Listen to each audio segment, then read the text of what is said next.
Anggaran dan Pendapatan, mungkin ada pertanyaan terkait dengan 3 pertemuan kemarin. Silakan. Atau mungkin terkait dengan kuis mudah kan ya? Kuisnya gampang kan? Alhamdulillah. Gampang dijawab, Pak. Kayaknya alhamdulillah ini kayaknya bagus-bagus semua nih kayaknya. Amin. Bapak belum ngetik sih ya. Kalian banyak yang benar apa enggak ini belum. Coba paling nanti lah Bapak coba cek. Oke, ya sekarang kalau memang nggak ada pertanyaan ya kita langsung lanjut aja ya ke akuntansi anggaran dan pendapatan ya.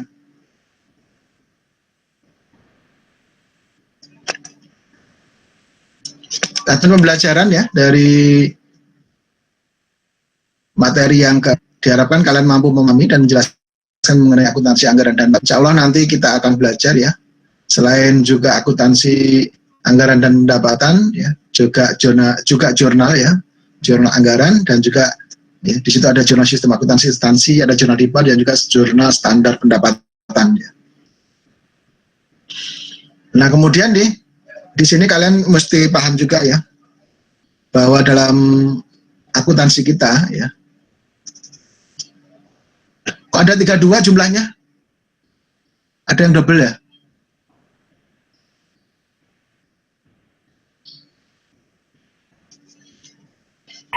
Kalau share screen biasanya dihitung satu lagi, Pak. Oh gitu, oke. Jadi share screen-nya dihitung satu ini ya, oke. Kalau kita lanjut lagi kalau gitu. Nah di sini ya untuk penerapan SAP ya yang berbasis akrual dulu di tahun 2013 kita merencanakan ya untuk menerapkan akuntansi ya, waktu itu aplikasinya menggunakan Sakti ya. Sakti di sini bukan berarti Sakti mandraguna ya seperti orang-orang zaman dahulu ya. Tapi maksudnya adalah memang sistem aplikasi keuangan tingkat instansi. Ya. Tapi dengan adanya Sakti ya, dengan menyandang gelar Sakti pun memang diharapkan juga Sakti juga ya. Sakti dalam arti ya, Sakti ini bisa ya menghandle dari proses perencanaan ya sampai dengan pelaporan ya.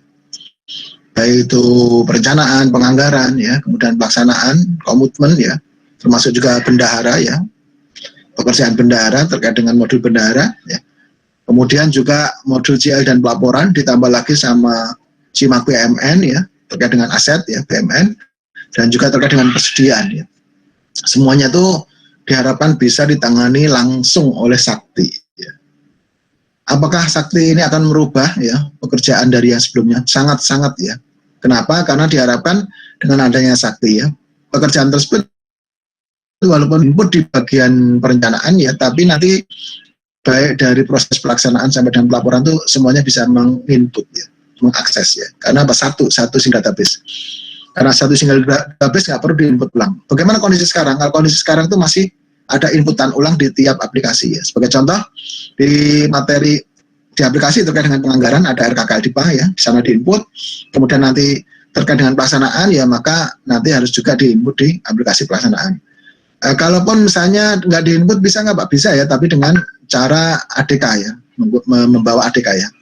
Dari aplikasi RKK DIPA ya, kemudian diekspor ya dalam bentuk ADK, arsip data komputer, kemudian akan dibawa ke dalam SAS ya. Nah, di sana baru nanti diimpor ya, ada data masuk baru bisa tersambung ya. Nah, tapi istilahnya ada data yang dibawa ya. Nah, bagaimana kalau Sakti? Kalau Sakti otomatis ya, disimpannya di satu single database ya, kemudian bisa dibuka dimanapun ya. Jadi mau misalnya sekarang dibuka perencanaan, habis itu dipakai pelaporan, habis itu mau dipakai pelaksanaan lagi bisa ya, mau dipakai perencanaan lagi juga bisa ya. Oke, itu gambarannya ya. Kemudian pada saat 2013 karena kita pengen menggunakan aplikasi Sakti ya, ternyata sampai dengan 2014 itu Sakti belum selesai ya, belum bisa launching ya.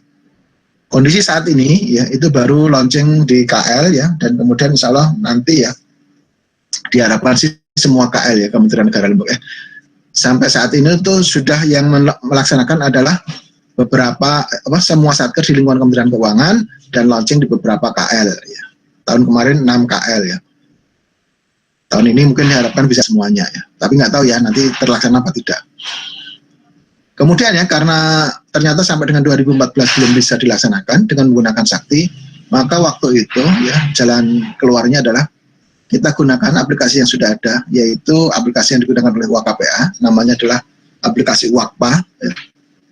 Selama ini ya, dengan CTA, WAKPA itu bisa menghasilkan laporan LRA, kemudian raca, ya, maka diharapkan bisa ditambahkan dengan LO dan LPI. Nah, itu harapannya.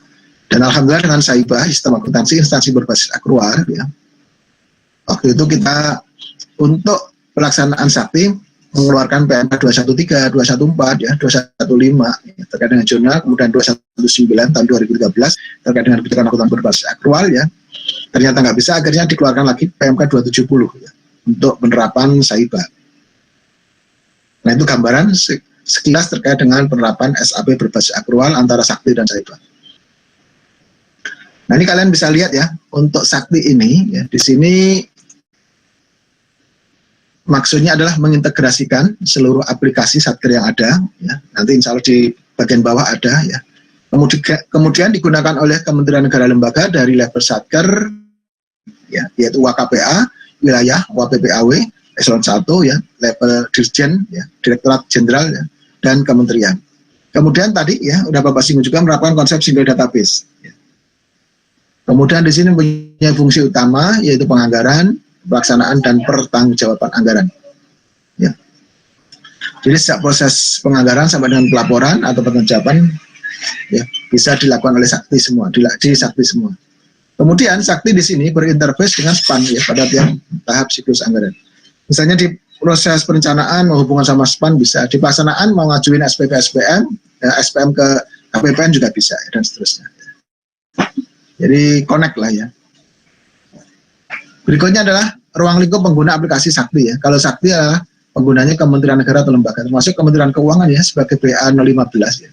Dan di situ ada beberapa BA BUN juga ya, 0708.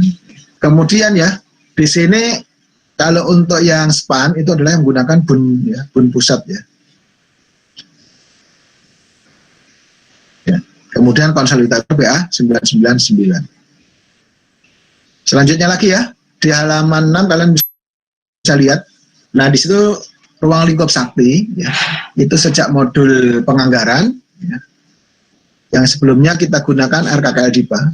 Nah, sebelum RKKL DIPA ya, untuk RKKL dan untuk pencetakan DIPA sendiri itu memiliki aplikasi tersendiri ya. Dulu sebelum tahun 2000 berapa ya, 2005 itu masih terpisah ya. Bapak itu sempat waktu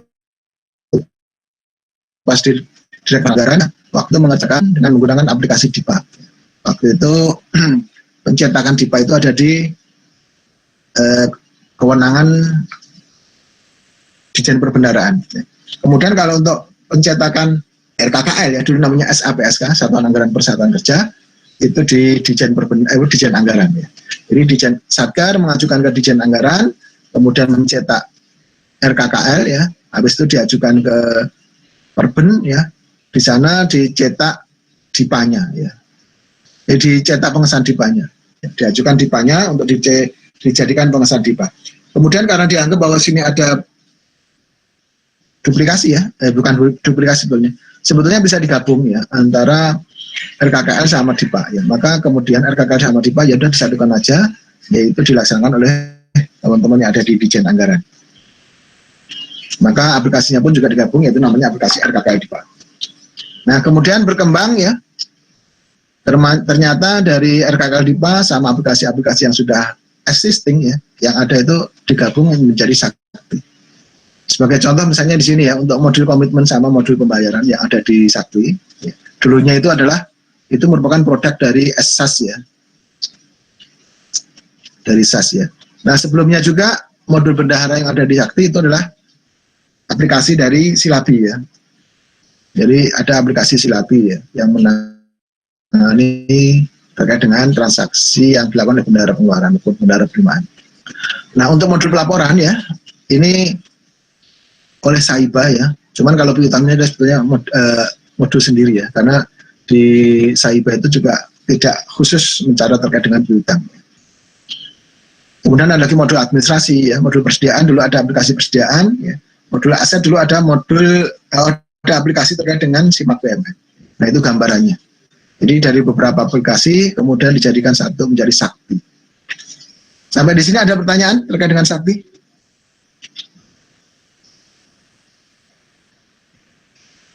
Ada nggak? Sebelum lanjut? Nggak ada? Belum, Pak. Oke, kalau belum ada kita lanjut lagi.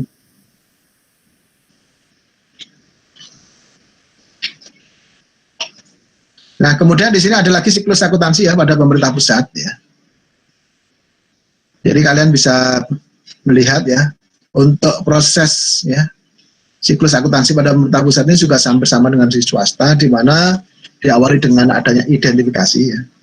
Kalian harus jelas di sini ya, dilakukan analisis transaksi atas dokumen sumber yang tersedia. Misalnya di situ ada BAST, ya ada kontra ya. Kemudian juga ada SPP, SPM, SP2D ya. Kalian harus bisa menganalisis ya. Kira-kira dokumen sumber yang mana yang nantinya akan menjadi trigger ya untuk dilakukan pencatatan ya atau jurnal. Sebagai contoh kalau BAST maka akan bisa memunculkan adanya aset ya ataupun misalnya persediaan ya pada utang ya. Karena biasanya kalau ada BAST belum dilakukan pembayaran. Ya. Kemudian ya kalau misalnya kontra ya misalnya dengan adanya jurnal komitmen ya. Kemudian kalau misalnya SPP ya, maka di situ akan ada pengubah ya. Sebetulnya yang diubah cuma jenis ininya aja ya. Jenis atau nama utangnya ya. Dari sebelumnya utang yang belum dibayar menjadi misalnya belanja yang masih harus dibayar. Ya. Nah kemudian pada saat SP2D baru ya. SP2D di sini adalah adanya penerimaan uang ya. Sehingga di jurnal kas pun juga dibuat ya. Di akrual apalagi. Di sini ada pergantian ya, yang sebelumnya belanja yang masih harus bayar utang ya, makanya karena utang sudah dibayar hilang, diganti dengan transaksi antar entitas ya, itu diterima dari entitas lain. Kalau misalnya untuk pendapatan, kalau belanja adalah ditagihkan ke entitas lain. Ya. Kemudian ya dari analisis tadi ya maka dilakukan pencatatan log jurnal baik itu akrual maupun kas ya. Kalau kas menghasilkan LRA, akrual menghasilkan LO, LP dan neraca. Kemudian dari jurnal diposting ke buku besar ya, dari buku besar dibuat neraca percobaan ataupun jurnal penyesuaian jika diperlukan ya. Terutama untuk yang transaksi lebih dari 1 tahun anggaran atau memerlukan penyesuaian. Sebagai contoh di bulan November diterima pendapatan ya. Sedangkan pendapatan tersebut adalah untuk ya pendapatan atas penyewaan ya atau pemanfaatan BUMN selama 1 tahun ya dari November sampai dengan Oktober ya bulan tahun depan ya. Maka di sini ada sebagian yang bisa kita akui sebagai pendapatan, tapi ada sebagian juga yang harus kita akui sebagai utang karena kita belum melaksanakan kewajiban kita yaitu memberikan pelayanan. Berikutnya dari pengikhtisaran ya akan ada pelaporan yaitu ya, proses tadi akan menghasilkan laporan yang dari jurnal akrual menjadi LO, LP dan neraca, kemudian bekas menjadi LRA. Itu adalah untuk di tingkat KL. Bagaimana kalau untuk di BUN atau LKPP? Ya, kalau di BUN ada lagi tambahan yaitu LPSA dan LAK ya, laporan arus kas ya, sama perubahan saldo anggaran lebih. Yang lainnya ya sama, ada neraca, LO, LPE, kemudian LRA juga, sama caleg ya. Oke itu gambarannya. Nah sekarang kita coba ke proses pembentukan laporan pada tingkat KL ya. Ini yang bersama dengan yang Bapak sampaikan tadi ya. Lanjut aja deh. Sekarang karakteristik jurnal akuntansi pemerintah pusat. Silakan dibaca kalian ya. Kemarin sampai absen berapa? Waktunya Alvin Pak sekarang. Kemarin sampai absen 15. Oke, kalau itu absen 16, silakan baca dulu. Iya. Karakteristik jurnal Akpempus. 1. Penggunaan sistem pembukuan jurnal tunggal atau single entry system untuk pengendalian manajerial transaksi anggaran. Yang kedua, penggunaan sistem pembukuan jurnal ganda atau double entry system. Kemudian yang ketiga, penggunaan kodifikasi atas transaksi yang diidentifikasi menggunakan BAS sesuai dengan peraturan Menteri Keuangan mengenai BAS. 4. Penggunaan buku besar akrual. Yang kelima, penggunaan buku besar kas. 6. Penggunaan jurnal antara pada transaksi yang melibatkan rekening kas negara. Dan yang terakhir, dipengaruhi oleh sistem aplikasi terintegrasi yang digunakan oleh pemerintah. Oke, sampai di sini kira-kira ada yang mau ditanyakan nggak kalian? Mengenai karakteristik jurnal akuntansi pemerintah pusat.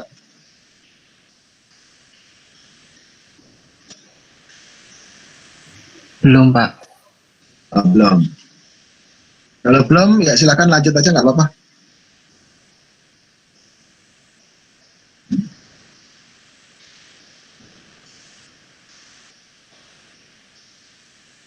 Oh, kok nggak mau? Rizky. Lanjut siapa? Rizky. Oh, ke Fris ya? Sebentar, kalau itu saya Bapak stop dulu aja deh.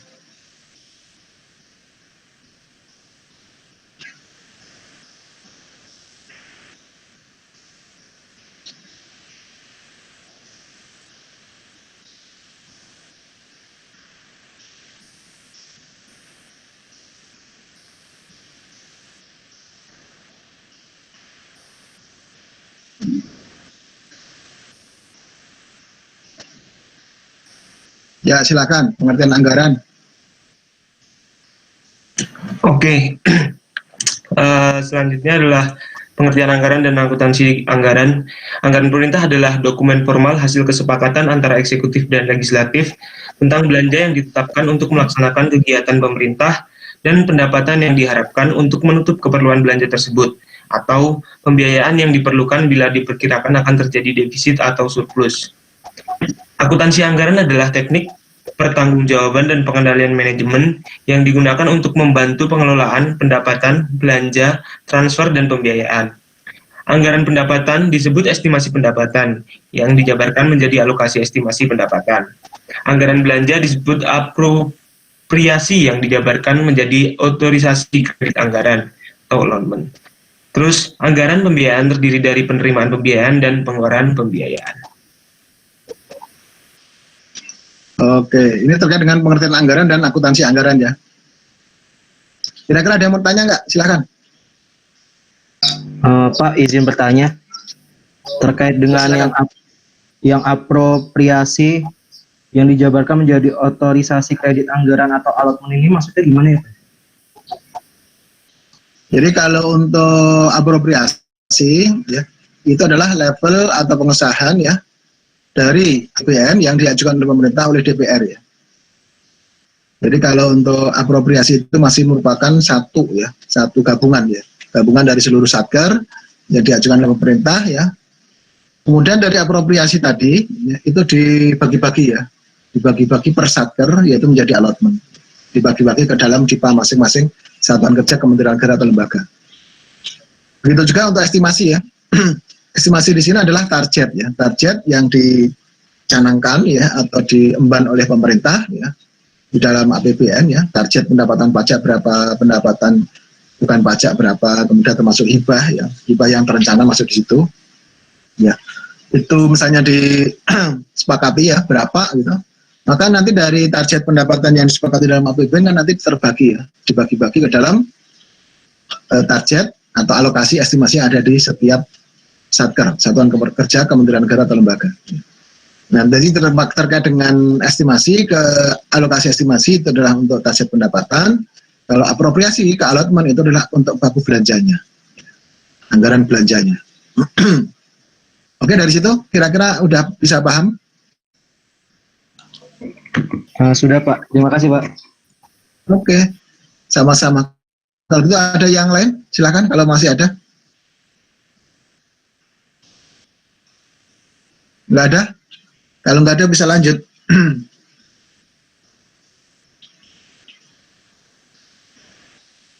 Perbedaan buku besar kas dan buku besar akrual.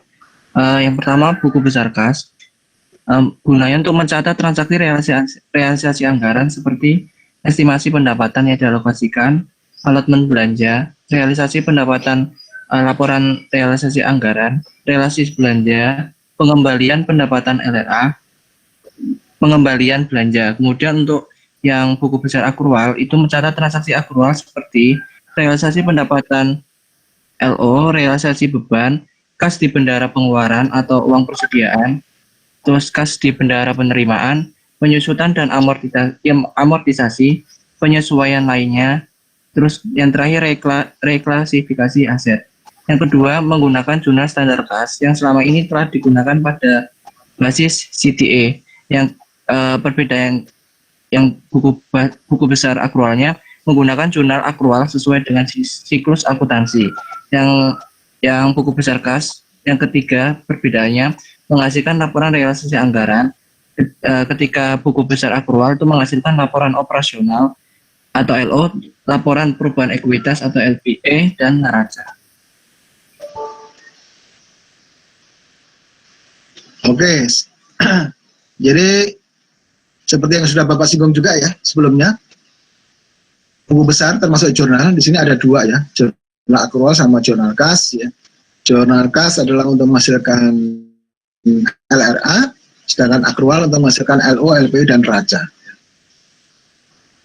Kemudian ya, bagaimana apakah setiap transaksi itu akan mengakibatkan dua jurnal atau dua buku besar tersebut? Ya belum tentu ya.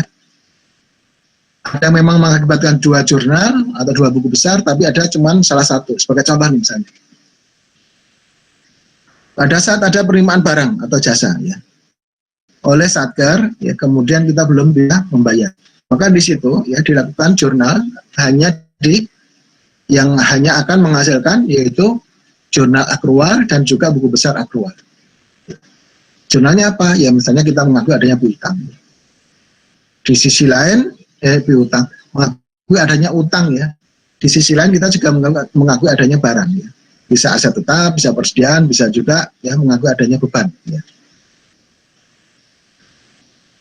Kemudian ya, kalau yang dua-duanya kita akui biasanya adalah kalau tadi ya pengakuan kas basis itu adalah ada penerimaan atau pengeluaran. Jika ada pengeluaran uang dari kas, ya sebagai contoh misalnya dokumen sumbernya di sini SP2D ya. Ada pengeluaran uang dari kas, maka di dalam buku besar kas akan kita akui ya, dekel pada ya kalau dekel pada misalnya belanja ya, belanja barang pada dekel ya. Kemudian kalau untuk yang diakrualnya adalah ya barang ya, misalnya belanja barang jasa ya. Ya. Terkait dengan jasa, maka di dalam akrual bisa diakui sebagai beban ya. Beban barang dan jasa ya. Kemudian untuk di kreditnya sama ya, yaitu sama-sama ditagihkan ke entitas lain. Kemudian ada lagi nggak yang misalnya hanya satu sisi ya, tapi sisi yang lain nggak? Ya misalnya sebagai contoh penggunaan persediaan ya, itu akan dijurnal hanya di bagian jurnal akrual, yaitu persediaan beban persediaan pada persediaan. Atau penyusutan, yaitu beban penyusutan pada akumulasi aset tetap. Nah, seperti itu. Itu gambaran terkait dengan buku besar kas dan buku besar akrualnya, termasuk juga atau jurnal akrual dan jurnal kasnya. Sampai di sini ada pertanyaan nggak? Pak, izin bertanya. Nggak ada? Silakan. Alisa. Pak, jadi kalau untuk yang masuk buku besar kas, pasti dia bakal masuk buku besar akrual juga ya, Pak? Biasanya kalau masuk buku besar kas, secara logika di buku besar akrual juga masuk ya. Karena ya pada saat uang masuk atau keluar kas itu juga biasanya di dalam akrual juga ada pengakuannya ya. Cuman kalau yang di buku besar akrual belum tentu masuk di buku besar kas. Ya. Kalau mau dilakukan seperti itu bisa. Ya. Ya, gimana Alisa? Cukup? Terima kasih. Sama-sama. Yang lain ada? Jadi nanti secara logika buku besar jurnal kas sama jurnal akrual banyak kan jurnal akrual ya. Kalau nanti misalnya kalian diminta untuk mengerjakan soal. Kadang-kadang di jurnal kas hanya 1 kali transaksi, tapi di akrual bisa 4, bisa 5 kali transaksi. Oke, kita lanjut kalau gitu. Silakan selanjutnya. Jurnal anggaran dalam akuntansi pemerintahan. Jurnal anggaran digunakan untuk mencatat transaksi dan kejadian keuangan sehubungan dengan penetapan hukum atas Undang-Undang APBN dan atau APBNP serta dokumen keuangan negara yang diatur dalam rincian APBN dan atau APBNP, dan dokumen pelaksanaannya yang ada dalam DIPA. Penggunaan jurnal anggaran ini erat hubungannya dengan tujuan manajemen anggaran dan tidak dimaksudkan dalam rangka penyusunan dan penyajian laporan keuangan pemerintah yang bertujuan umum.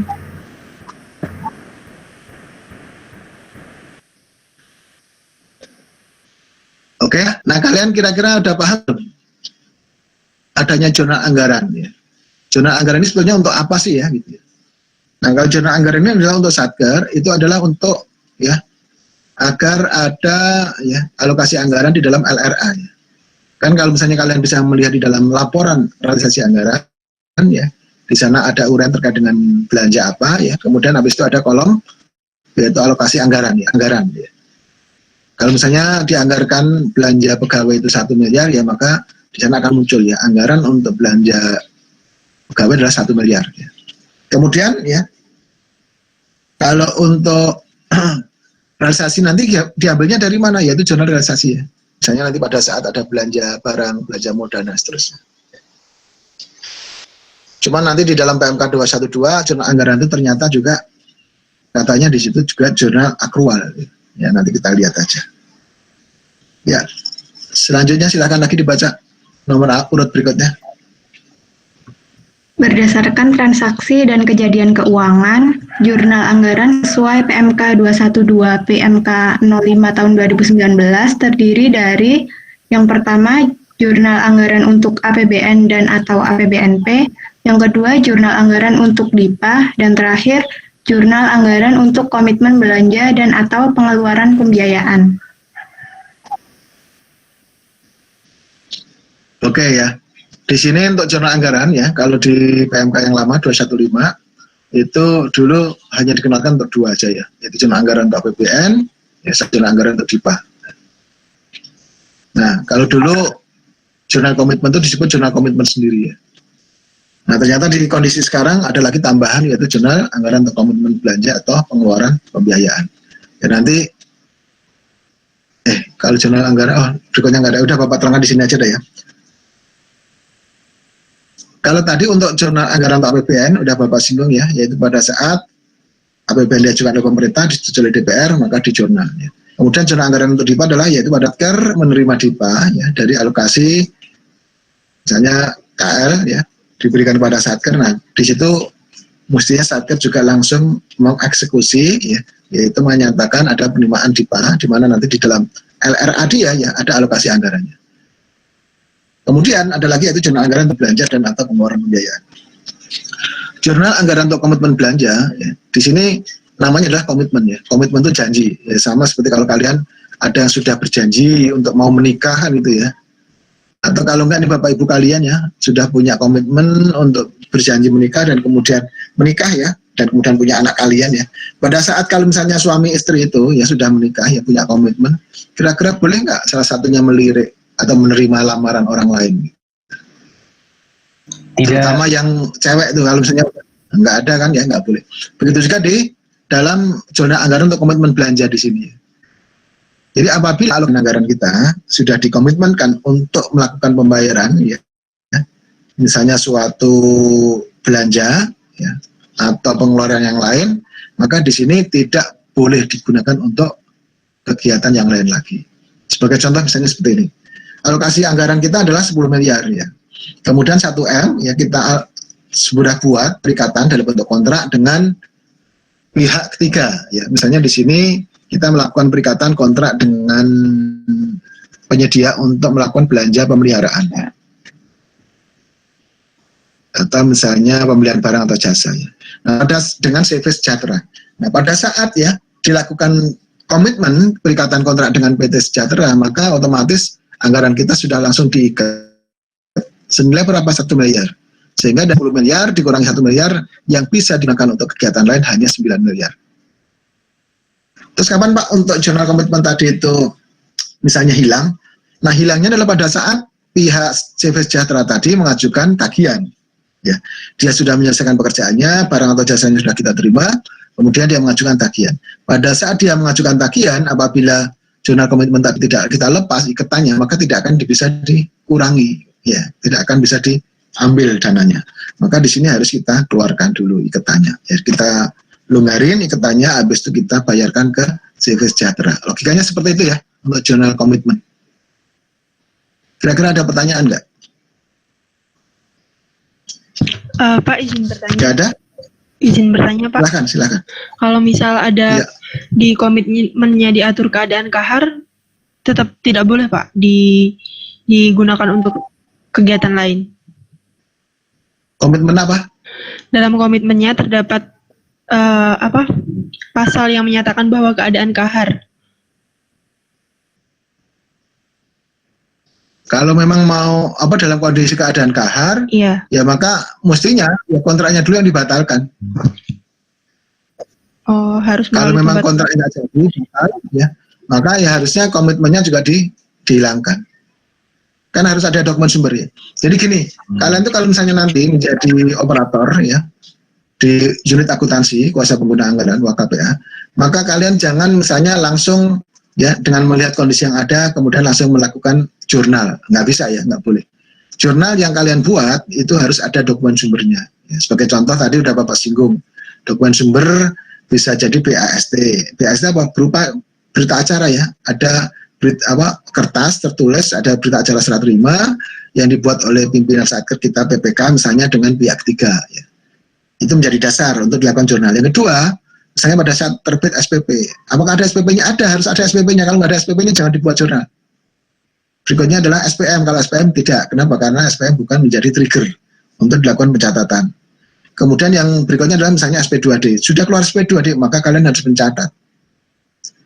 Begitu juga tadi ada kontrak ya, kalian mencatat sebagai komitmen ya.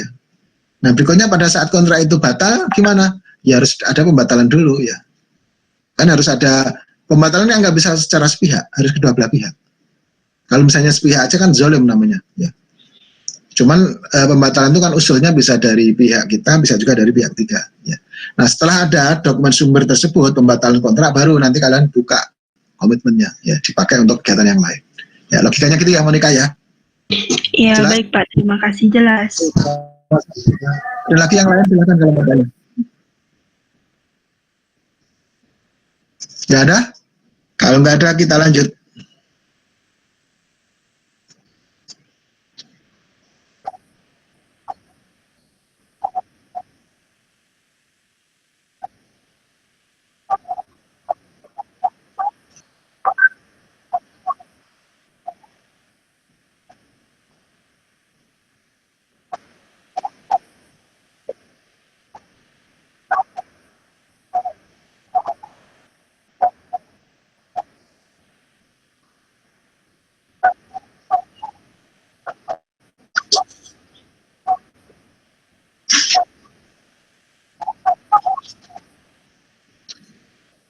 Oke, tadi udah Bapak singgung juga ya terkait dengan Sakti dan juga Saiba ya. Jadi perbedaan terkait dengan jurnal anggaran ya, di dalam Sakti itu kita menggunakan single entry ya. Nanti single entry-nya ada ya di belakang ya. Kemudian kalau untuk di Saiba, nah di sini pada saat adanya pengesahan APBN ya ataupun alokasi DIPA ya ke Satker, maka jurnal yang kita buat ya, jurnal anggaran yang dibuat dalam Saiba itu bukan single entry tapi double entry. Jadi kalau misalnya pada saat dilakukan alokasi DIPA ya di Satker ya, diterima DIPA ya, maka di sini kan pada saat menerima DIPA itu menerima allotment ya. Cuma nanti perbedaannya adalah kalau allotment ya pada saat kita Saiba itu di sisi lain kita menerima seolah-olah piutang ya. Kita ada piutang ya. Maka di situ ada piutang dari kun pada allotment ya. Piutang di sisi debit, allotmentnya di sisi kredit. Ya. Kemudian nanti pada saat realisasi, ya, pada saat realisasi baru ya belanjanya itu di sisi debit, ya. Allotment belanja di sisi kredit. Kalau Saiba, bagaimana Pak kalau Sakti? Kalau Sakti sama ya, allotment belanja sama belanjanya itu sama-sama di sisi debit. Ya. Nah Pak, kalau misalnya untuk di jurnal pemerintah daerah gimana? Nah ini Bapak singgung aja sedikit ya. Kalau jurnal di akuntansi pemerintah daerah ya, misalnya tadi ada kalau mereka namanya apa ya? Bukan Bapak agak lupa ya. Tapi konsepnya itu ya, kalau misalnya kalau di kita kan piutang dari kun pada allotment ya, kemudian pada saat nanti belanja ya, belanja itu kalau mereka di pemerintah daerah itu kalau nggak salah dilawankan dengan tadi ya piutang dari kunnya ya. Jadi belanja dilawankan dengan piutang dari kun. Jadi nanti akan kelihatan ya piutang dari kunnya itu berapa. Cuma namanya bukan piutang dari kun ya. Kalau nggak salah super defisit ya, kalau nggak salah, atau estimasi perubahan gitu ya namanya. Oke, itu gambaran ya terkait dengan zona standar anggaran baik dalam Sakti maupun Saiba. Lanjut.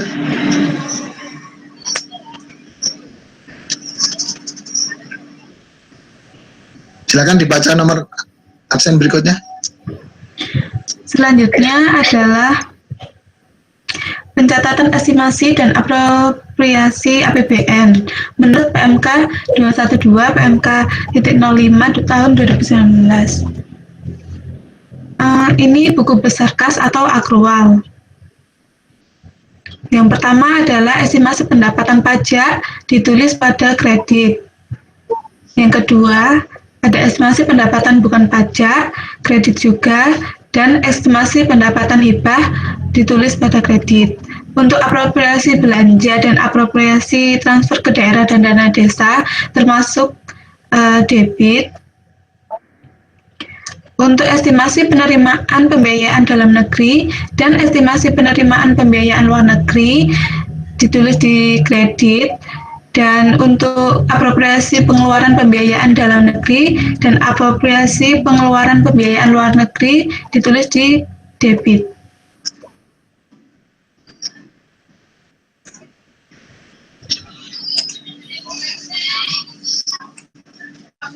Oke, sampai di sini terkait dengan pencatatan estimasi dan apropriasi APBN ada pertanyaan nggak?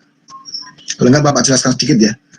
Jadi kalau terkait dengan jurnal anggaran ya, di dalam aplikasi di dalam PMK 212 di sini disebutkan ya jurnal anggaran itu adalah dia di buku besar kas maupun akrual, jadi dua-duanya ada ya. Terus kemudian di dalam PMK 215 gimana? PMK 215 itu malah sebetulnya hanya cuma satu aja dia, yaitu di buku besar akrual. Nah sekarang pertanyaannya adalah kalau di buku besar akrual untuk menghasilkan apa? Ya. Jadi sebetulnya yang terkait dengan jurnal anggaran itu adalah LRA ya. Karena di dalam LRA itu ada kolom anggaran ya. Jadi jurnal anggaran itu pada saat di jurnal seharusnya dia akan masuk ke dalam kolom anggaran yang ada di dalam laporan realisasi anggaran. Ya. Karena laporan realisasi anggaran itu adalah produk dari jurnal ataupun buku besar kas, seharusnya juga ya pencatatannya bukan seharusnya pencatatannya di buku besar kas ya. Ya tapi ternyata di sini ya kalau yang lama ditaruh di akrual ya menurut Bapak kurang tepat ya, kalau sekarang malah ditaruh di dua-duanya, baik buku besar akrual maupun buku besar kas ya. Oke, gambarannya seperti itu ya. Lanjut.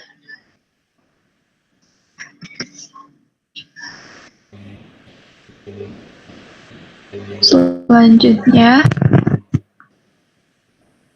ada pencatatan estimasi yang dialokasikan dan allotment DIPA menurut PMK 212 PMK 05 2019 buku besar kas atau akrual. Yang pertama ada estimasi pendapatan pajak yang dialokasikan, itu kredit. Estimasi pendapatan bukan pajak yang dialokasikan dan estimasi pendapatan hibah yang dialokasikan juga masuk ke kredit. Kemudian ada allotment belanja dan allotment transfer ke daerah dan dana desa, itu masuknya debit. Terus estimasi penerimaan pembiayaan dalam negeri yang dialokasikan dan estimasi penerimaan pembiayaan luar negeri yang dialokasikan, itu kredit. Allotment pengeluaran pembiayaan dalam negeri dan allotment pengeluaran pembiayaan luar negeri masuknya ke debit. Oke, di sini adalah pencatatan estimasi yang dialokasikan dan juga allotment ya, pada saat Satker menerima DIPA ya. Nah ini menurut PMK 212 ya. /05/2019 ya. Ternyata azan ya. Kita stop dulu sebentar.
Oke, kita lanjut ya.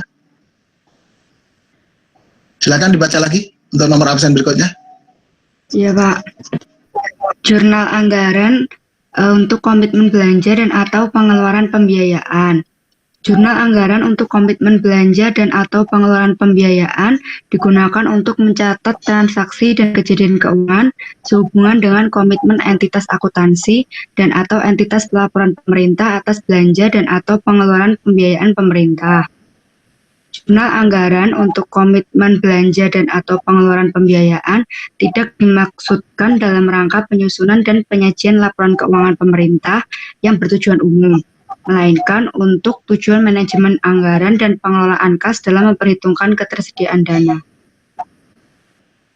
Oke, itu tadi terkait dengan zona anggaran untuk komitmen belanja dan atau pengeluaran pembiayaannya. Tadi udah Bapak singgung juga di depan, tapi jika masih ada yang belum jelas, tanya silakan ya. Ada nggak? Jika nggak ada, kita lanjut lagi. Jurnal komitmen pada pengembangan aplikasi terintegrasi generasi lanjutan. Jadi ada dua tipe jurnal dua metode pencatatan jurnal komitmen. Yang pertama, pada entitas akuntansi atau pelaporan pemerintah pusat tingkat kementerian negara atau lembaga dicatat secara single entry yang sesuai dengan kebutuhan informasi untuk manajemen anggaran. Kemudian yang kedua, pada entitas akuntansi pelaporan tingkat bagian anggaran pun dicatat dengan metode double entry yang sesuai kebutuhan informasi untuk manajemen anggaran, manajemen kas, dan pelaporannya. Oke, lanjut lagi. Akuntansi pendapatan. Definisi pendapatan kategori dalam standar akuntansi pemerintah basis akrual, pendapatan dikategorikan ke dalam dua bagian, yaitu pendapatan LRA dan pendapatan LO. Definisi pendapatan LRA adalah semua penerimaan rekening kas umum negara yang menambah saldo anggaran lebih dalam periode tahun anggaran yang bersangkutan yang menjadi hak pemerintah dan tidak perlu dibayar kembali oleh pemerintah. Definisi pusat yang diakui sebagai penambah ekuitas dalam periode tahun anggaran yang bersangkutan dan tidak perlu dibayar kembali. Oke, itu terkait dengan definisi pendapatan ya. Ada pembeda antara kas sama akrual ya. Kalau untuk yang kas, yaitu pendapatan LRA, ya, adalah semua penerimaan Erkun yang menambah sal. Nah, yang menjadi pertanyaan itu sebetulnya, ada nggak sih penerimaan Erkun yang tidak menambah sal? Kira-kira ada nggak?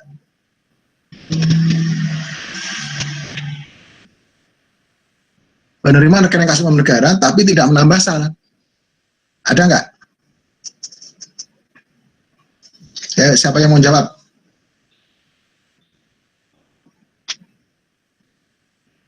Loh, Zafira malah keluar dari videonya. Lorencia juga. Ayo, siapa yang mau jawab? Ayo Zafira gimana? Kira-kira apa nih? Atau Lorencia atau siapa? Bisa menjawab, Hanifah? Pak. Bukan Hanifah gimana? Penerimaan pembiayaan. Penerimaan Erkun yang tidak menambah saldo anggaran, ada nggak? Penerimaan pembiayaan, Pak, mungkin. Penerimaan pembiayaan.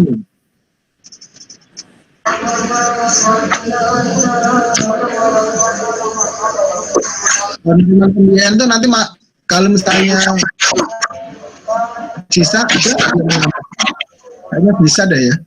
Penerimaan pembiayaan itu bisa menambah saldo juga karena penerimaan pembiayaan dikurangi dengan pengeluaran ya, itu nanti apabila sisa juga akan menambah saldo anggaran lebih. Nah,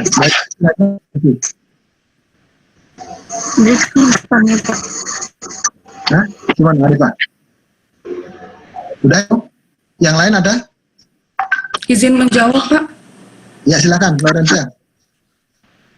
Kalau misalnya pengembalian belanja itu masuk apa enggak, Pak? Kalau pengembalian belanja koreksi, ya. Dia pengembalian belanja itu, ya, dibalikin malah dikeluarkan dia. Kita mengeluarkan kan, penerimaan pengembalian belanja itu kita menerima ya. Kita menerima belanja yang dikembalikan.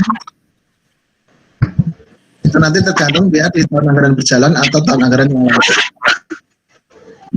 Kalau yang konsep yang lama apabila dia itu adalah pengembalian belanja tahun anggaran yang lalu, maka penerimaan tahun sekarang sebagai pendapatan masih sebagai kelompok pendapatan, ya. Atau menambah saldo. Siapa? Monica mau jawab? Nggak ada? Ya udah kalau gitu Bapak singgung dikit ya, tak kasih clue deh. Kalian pernah mendengar ini nggak? Potongan IWP. Potongan iuran wajib pegawai. Digaji. Pernah dengar gaji? Pernah. Pernah, Pak. Pernah, Pak. Nah, apa itu potongan IWP itu apa aja? Tunjangan hari buat THT. Ya, tunjangan hari Kesehatan. Ya.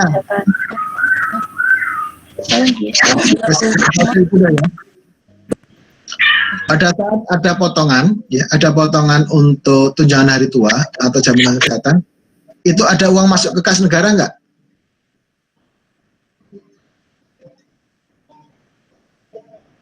Kan dipotong tuh. Sepertinya tidak, Pak. Masuknya ke lembaga yang mengadakan jaminannya. Emang langsung lembaganya langsung menerima? Mungkin cuma lewat doang, Pak. Bukan. Jadi gini, pada saat misalnya nih kalian nanti, jadi gini, kalau misalnya nanti kalian itu menjadi PNS, ASN ya, kalian akan menerima gaji. Nah, gaji kalian itu nanti akan dipotong ya. Jadi kalau misalnya gini, kalian menerima ya gaji ya, misalnya anggap aja di sini sebesar 3 juta apa 4 juta ya, sebesar 4 juta. Nah, 4 juta tadi kalau dulu dipotong IWP 10% ya. Cuman kalau sekarang untuk kesehatan itu di apa? Kalau dulu hanya 2%, kalau sekarang beda ya, perhitungannya beda karena apa, dikaitkan dengan kalian semester berapa nih? 5 ya? Ya kalau semester 5 kan sebetulnya di pasaran belanja pada saat gaji ya. Kalau nggak salah kemarin ada yang ikut Bapak kan ya, pelaksanaan belanja negara juga kan? Iya kayaknya Pak. Kemarin Bapak ngajar apa kali ke kalian? Ada kan ya? Hanifah Dinalia kan yang Bapak ajar deh kemarin. Iya Pak, benar Pak. Kemarin Bapak ajar apa kalian, Hanifah? Belanja negara Pak. Nah, kalau gitu kan di sana ada pada saat Bapak nerangin gaji. Iya kan? Nah, gaji itu kan dipotong 10% ya dulu, tapi sekarang kan berubah ya, bukan hanya 10%.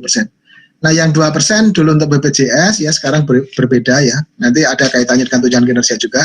Nah, sekarang minimal ini aja deh, yang untuk PT Taspen ya.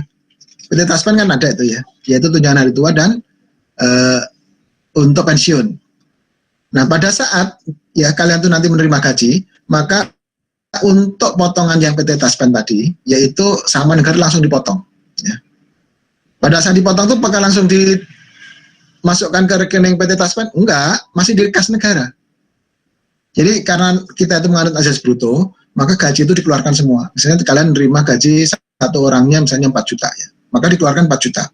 Berikutnya ternyata ada potongan ya, potongan anggap aja misalnya biar gampang sebesar dari 4 juta 40 gitu ya,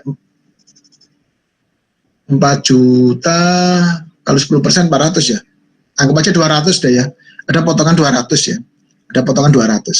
Nah 200 di sini ya, itu diambilkan dari gaji kalian ya, dari 4 juta dikurangi 200, maka yang diberikan ke kalian hanya 3.800.000. Yang 200 itu masih di kas negara ya. Karena kita menggunakan azas bruto ya, maka seolah-olah keluar 400 kemudian masuk kembali sebesar keluar 4 juta masuk kembali sebesar 200. Nah 200 inilah sebetulnya ini masuk ke rekening kas umum negara, kan seolah-olah seperti itu ya. Ada uang masuk ke rekening kas umum negara, tapi di sini tidak menambah sal. Kenapa? Karena ini bukan pendapatan. Kalau yang potongan gaji kalian, misalnya ada yang potongan pajak PPh pasal 21 itu masuk sebagai pendapatan pajak, dia akan nambah sal. Saldo anggaran kita akan nambah apabila memang misalnya nanti di akhir tahun anggaran akan ada sisa, ya sisa silpa menjadi silpa. Tapi kalau yang penerimaan yang potongan ya tunjangan hari tua sama pensiun itu masuk ke kas negara, tapi dia tidak akan nambah sal. Kemudian kalau tidak menambah sel gimana? Masuk di rekening kas negara, kita tabung dulu, nanti ya pada saat berikutnya akan kita transfer kemana? Ke yang berhak, pihak ketiga. Makanya disebut di situ adalah utang atau perhitungan pihak ketiga, ya, PFK, potongan PFK. Jadi potongan PFK untuk tunjangan hari tua sama pensiun kita kirim ke PT Taspen, kemudian yang kalau BPJS ya kesehatan ke BPJS ya. Kemudian Pak, kalau misalnya ya sampai dengan akhir tahun anggaran, potongan PFK tadi belum seluruhnya distorkan misalnya, belum seluruhnya ditransfer. Sebagai contoh nih, ada penerimaan PFK sebesar 1 miliar ya, ternyata ada sebesar 200 itu belum tersalurkan, belum ditransfer ke PT Taspen. Kemudian gimana Pak? Ya akan diakui sebagai utang. Itulah yang disebut dengan utang PFK. Jadi nanti akan ada ya penerimaan PFK tadi dibalik ya dari penerimaan PFK menjadi utang PFK. Nah, penerimaan PFK, pengeluaran PFK itu bukan pendapatan atau belanja. Kenapa? Karena tidak akan mempengaruhi saldo anggaran lebih. Nah, logikanya gitu ya. Ada pertanyaan nggak di sini? Nggak ada? Kalau nggak ada, kita lanjut aja ya.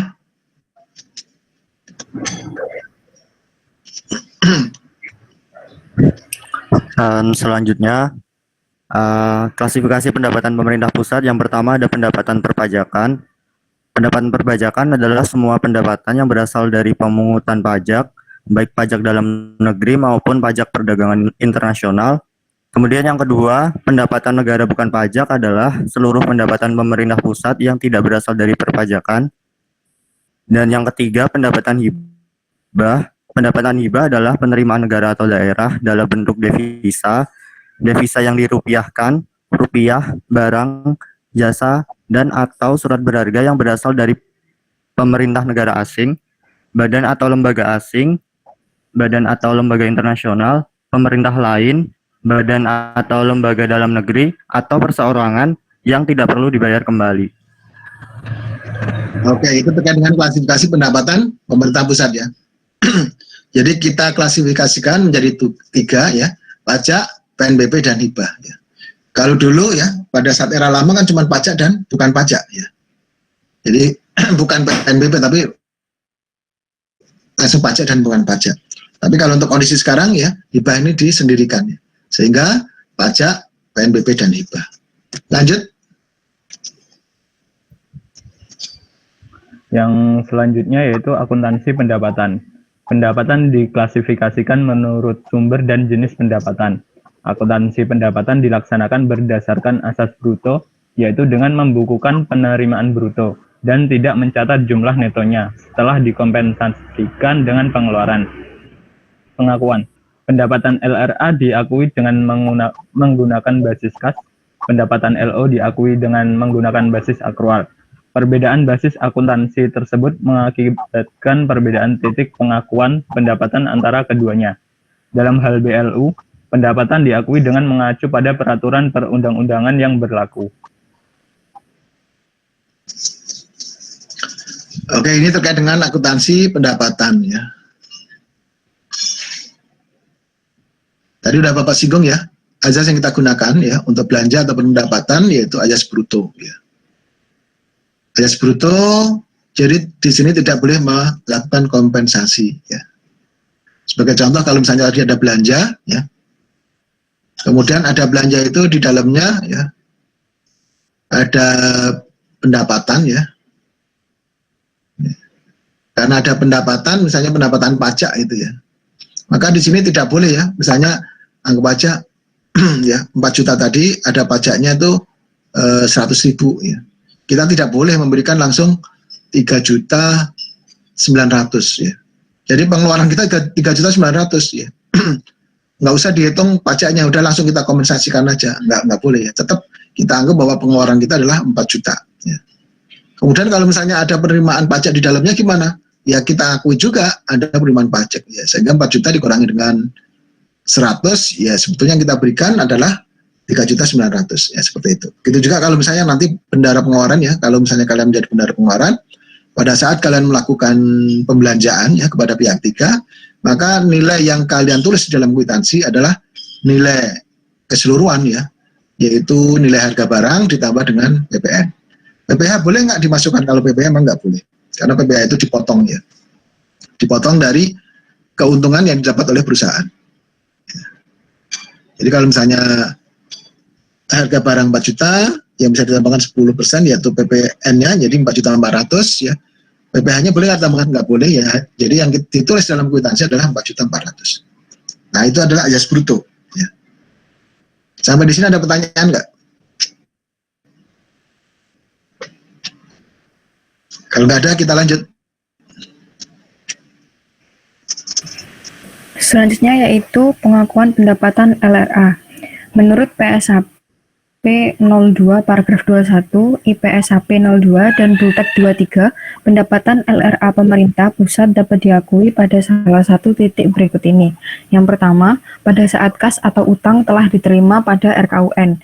Yang kedua, pada saat kas atau utang telah diterima bendahara penerimaan, meskipun pada tanggal pelaporan belum disetorkan ke RKUN, dengan ketentuan bendahara penerimaan tersebut merupakan bagian dari BUN. Yang ketiga, pada saat kas atau uang telah diterima Satker yang digunakan langsung tanpa disetor ke RKUN, dengan syarat entitas penerima wajib melaporkannya kepada BUN untuk diakui sebagai pendapatan negara. Yang keempat, pada saat kas atau utang yang berasal dari hibah langsung dalam atau luar negeri diterima entitas, dan entitas penerima telah melaporkannya kepada BUN untuk diakui sebagai pendapatan negara. Yang kelima, pada saat kas atau uang diterima entitas lain di luar entitas pemerintah berdasarkan otoritas yang diberikan oleh BUN, dan BUN mengakuinya sebagai pendapatan. Yang keenam, pendapatan BLU diakui pemerintah pada saat pendapatan tersebut dilaporkan atau disahkan oleh unit yang mempunyai fungsi perbendaharaan. Oke, sampai di sini ada pertanyaan nggak terkait dengan pengakuan pendapatan LRA? Ada? Kalau nggak ada, Bapak aja yang tanya kalau gitu ya.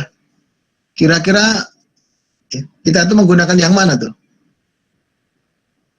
Yang A, B, C, D, E, atau F?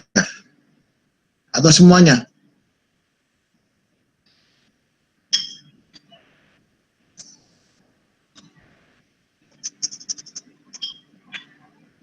Kira-kira gimana?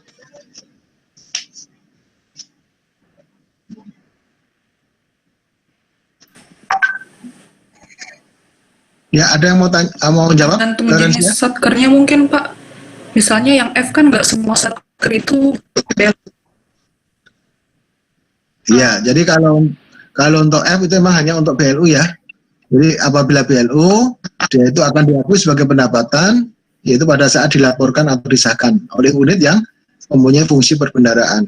Jadi di sini unit yang punya fungsi perbendaharaan adalah BUN atau kuasa BUN-nya ya, yaitu KPPN. Jadi apabila BLU tersebut ya melakukan pengesahan ke KPPN, maka di sini akan diakui sebagai pendapatan. Bagaimana kalau misalnya BLU tidak mengajukan? Ya, jika tidak mengajukan kan nggak ketahuan. Ya, maka tidak bisa diakui sebagai pendapatan. Oke, benar ya, Lorenz ya. Yang lain gimana?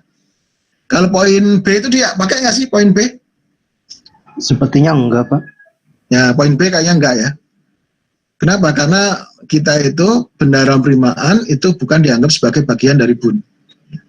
BUN kita tetap ya, yaitu BUN dan kuasa BUN-nya KPPN. Kalau KPPN merupakan bagian dari BUN, makanya dia diberi kuasa ya. Namanya adalah kuasa BUN. Jadi bendahara penerimaan ya maupun bendahara pengeluaran ya, kan misalnya ada penerimaan PNBP yang umum ya, yang ditangani oleh bendahara pengeluaran. Itu dianggap bukan merupakan bagian dari BUN.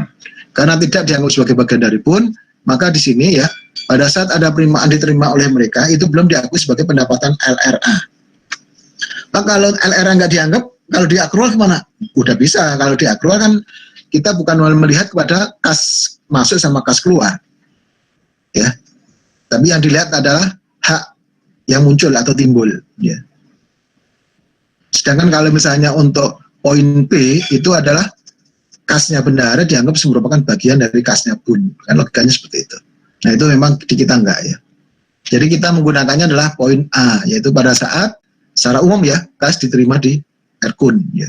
Misalnya WP menyetor, ya, PNBP juga disetor oleh wajib pajak PNBP, wajib PNBP gitu, misalnya wajib bayar PNBP. Kemudian bisa juga ya poin C, D, ataupun E dan F, itu bisa juga ya. Tapi kalau poin E kayaknya enggak sih ya. Kan kita juga setahu Bapak sih di luar instansi entitas pemerintah itu kayaknya pun nggak memberikan kewenangan deh ya. Misalnya sebagai contoh ya, kan bisa aja nih otoritas ini misalnya bank, perbankan ya. Wong kita bendahara aja tidak diakui ya sebagai otoritas ya, sebagai bagian pun ya, apalagi yang entitas di luar dari pemerintah seperti perbankan dan sebagainya ya. Oke ya, jadi kita memang lebih makanya di poin A ya, C, D, dan F kayaknya. Sampai di sini ada pertanyaan? Kalau nggak ada lanjut.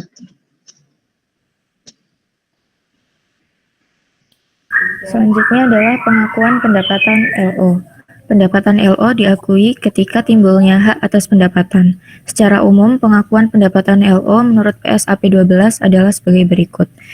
Pada paragraf 19, pendapatan LO yang diperoleh berdasarkan peraturan perundang-undangan diakui pada saat timbulnya hak untuk menagih pendapatan. Paragraf 20, pendapatan LO yang diperoleh sebagai imbalan atas suatu pelayanan yang telah selesai diberikan berdasarkan peraturan perundang-undangan diakui pada saat timbulnya hak untuk menagih imbalan. Pada paragraf 22, pendapatan LO yang diakui pada saat direalisasi adalah hak yang telah diterima oleh pemerintah tanpa didahului adanya penagihan. Yang ditawarin untuk Trans TV. Trans TV ya, First Media.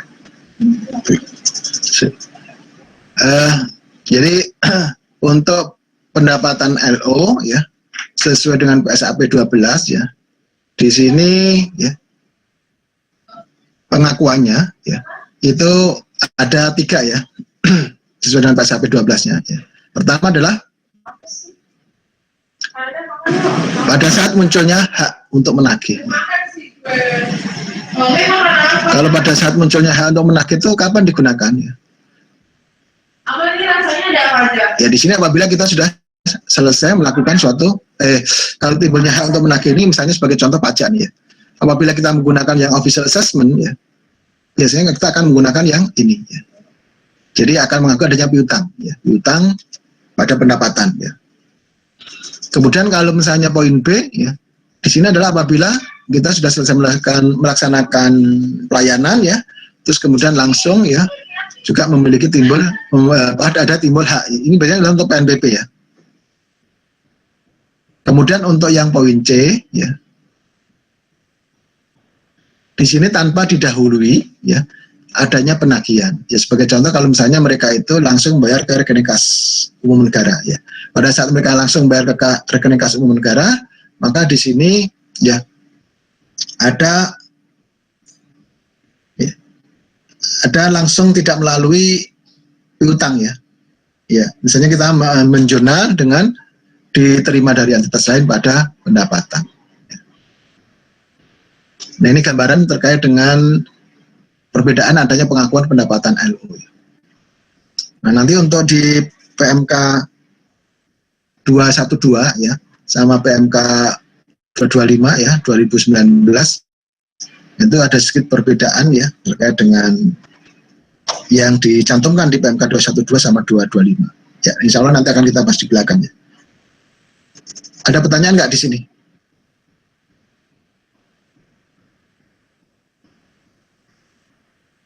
Nggak ada? Kalau nggak ada kita lanjut. Selanjutnya, lanjutan pengakuan pendapatan LO perpajakan. Tergantung pada sistem pemungutan pajak yang digunakan. 1. Pendapatan perpajakan LO yang menggunakan sistem withholding. 2. Pendapatan perpajakan LO yang menggunakan sistem official assessment. 3. Pendapatan perpajakan LO yang menggunakan sistem self-assessment. Pengakuan pendapatan LO bukan pajak. Diakui pada saat kas diterima dari wajib bayar atas benefit atau manfaat yang telah diperolehnya yang bukan berasal dari piutang PNBP. Kemudian saat instansi pengelola PNBP maupun mitra instansi mengelola PNBP menetapkan PNBP terutang atas benefit atau manfaat yang telah diterima oleh wajib bayar atau karena ketentuan perundangan wajib bayar harus melakukan pembayaran kepada kas negara. Lalu pengakuan pendapatan LO hibah tidak seperti pendapatan LRA hibah yang diakui pada saat uang diterima, pendapatan LO hibah diakui pada saat pendapatan tersebut dapat diidentifikasi secara spesifik, besar kemungkinan bahwa sumber daya tersebut dapat ditagih dan jumlah dapat diestimasi secara andal.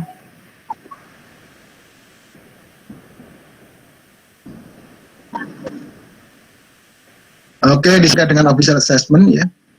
Kalau self assessment ya biasanya langsung masuk di store ke rekening kas negara. Ya. Nah, akan muncul ya adanya piutang itu kalau misalnya yang disetor ya oleh wajib pajak itu kurang ya, sehingga akan muncul surat ketetapan pajak kurang bayar ya. Nah, dengan adanya munculnya surat ketetapan pajak kurang bayar, maka di situ baru akan diakui sebagai piutang. Ya. Sampai di sini ada pertanyaan nggak?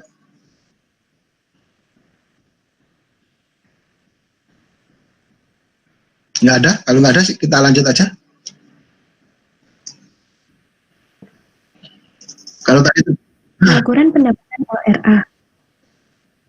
Ya, lanjut. Ya, pendapatan LRA dibukukan atau dicatat sebesar nominal jumlah uang yang diterima di kas negara. Pengukuran pendapatan LRA berdasarkan dokumen sumbernya. Yang pertama, pendapatan LRA pajak dibukukan sebesar nilai nominal yang tertera dalam surat setoran pajak atau SSP. Yang kedua, pendapatan LRA bukan pajak dibukukan sebesar nilai nominal yang tertera dalam surat setoran bukan pajak atau SSBP. Dan yang terakhir, pendapatan LRA hibah dibukukan sebesar nilai nominal yang tertera dalam bukti setor hibah. Oke. Ini kalau tadi terkait dengan pengakuan, maka di sini terkait dengan pengukuran ya. Kalau pengukuran ya, tadi sudah disampaikan oleh kalian di sini ya, yaitu untuk pendapatan LRA sebesar SSP ya. Untuk yang pajaknya, kalau yang bukan pajak, karena menggunakan SSBP ya sebesar nilai nominal yang tertera dalam SSBP. Kalau hibah ya, sebesar nilai nominal yang tertera dalam bukti setor hibah. Bagaimana kalau misalnya di dalam hibah tersebut ya, tidak disebutkan ya nilainya, tidak ada konfirmasi terkait dengan nilai ya. Kan kadang-kadang kita bisa saja menerima hibah ya dalam bentuk barang. Nah, apabila kita menerima hibah dalam bentuk barang ya, jika tidak ada mengenai biayanya ya, maka bisa menggunakan nilai pasar ya. Kalau nilai pasar juga nggak ada ya, maka kita bisa menggunakan nilai wajar. Oke, itu. Lanjut.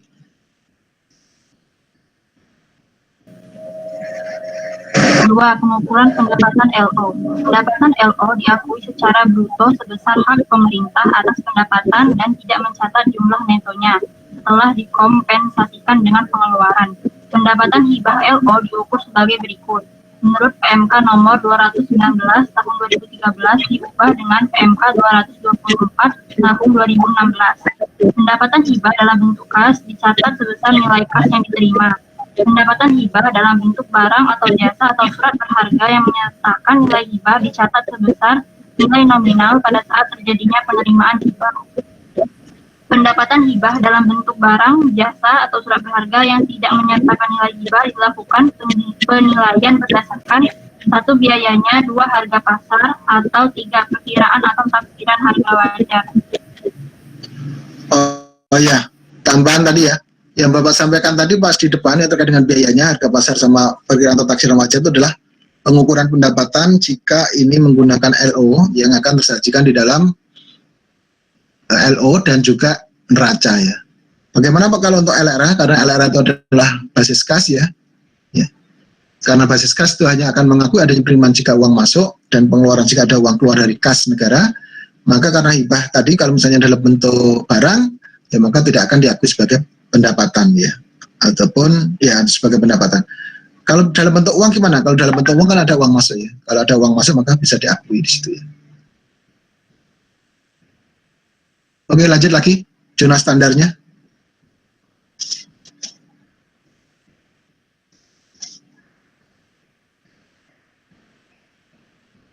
Habis ya? Habiskah? Yang baca nomor absen berapa yang terakhir? Waktunya Aulia. Oh masih ada. Kalau udah habis balik lagi ke awal ya. Iya, Pak. Ke nomor 1 lagi. Yuk.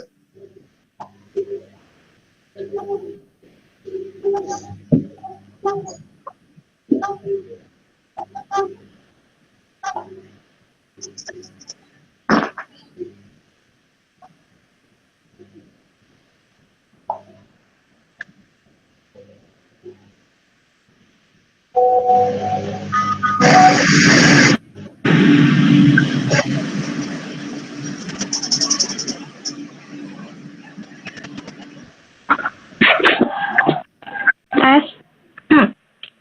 Oke, masuk Azila. Iya, Pak. Jurnal Standar Pendapatan LRA dan Pendapatan LO. 1. Jurnal Pendapatan melalui penetapan.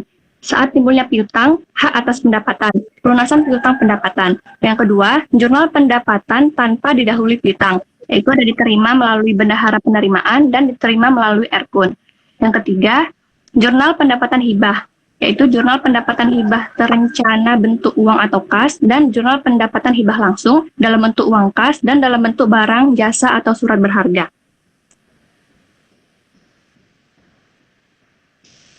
Ya, lanjut.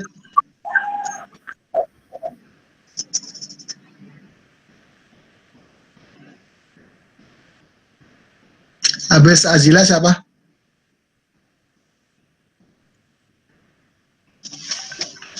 Selanjutnya,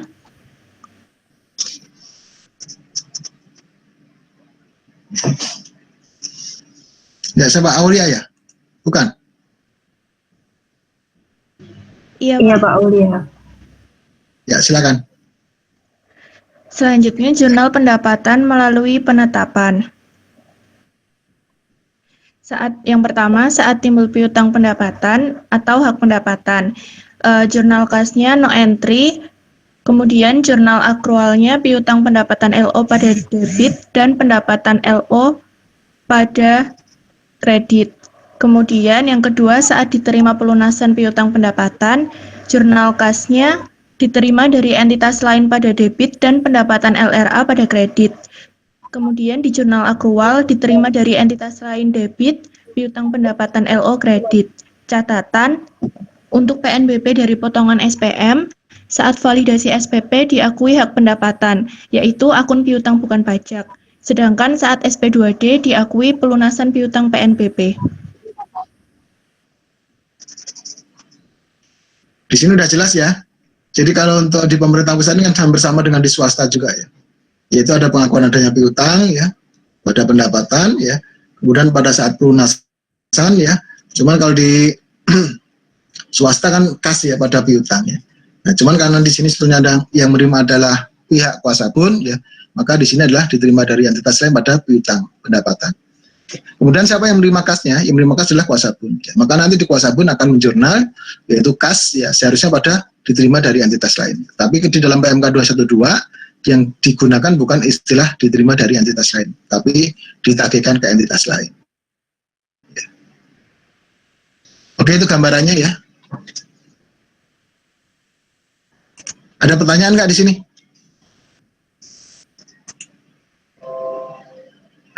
Ini kayaknya Anggi sama Anissa belum ya? Anggi sama Anissa kemana Anggi?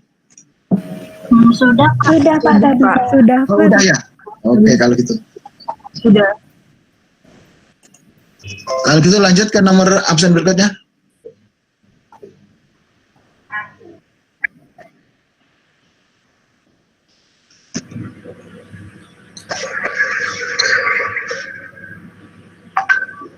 Absen 6 ya sekarang ya, saya. Ya. Jurnal pendapatan tanpa didahului piutang, PNBP fungsional atau khusus.